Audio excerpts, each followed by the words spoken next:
জামালপুরের মাদারগঞ্জে অর্থ বছরে কন্দাল ফসল উন্নয়ন প্রকল্পের আওতায় ৩ দিনব্যাপী কৃষি মেলার শুভ উদ্বোধন করা হয়েছে।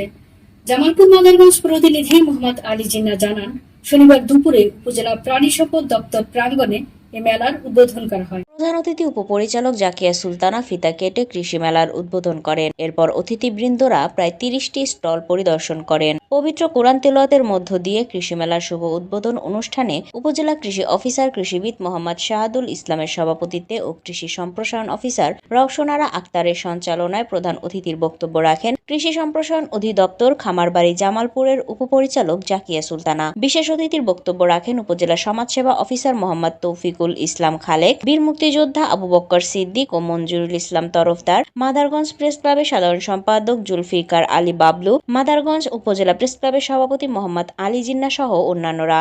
এ সময় উপজেলা কৃষি অধিদপ্তরের কর্মকর্তা কর্মচারী, সাংবাদিকবৃন্দ এবং কৃষানী সহ সুধীবৃন্দগণ উপস্থিত ছিলেন। অনুষ্ঠানটির আয়োজনে ছিলেন কৃষি সম্প্রসারণ অধিদপ্তর মাদারগঞ্জ। এ সময় বক্তারা উপস্থিত কৃষক, কৃষানী ও সুধীজনদের কান্দাল ফসল চাষাবাদে আগ্রহী হওয়ার আহ্বান জানান।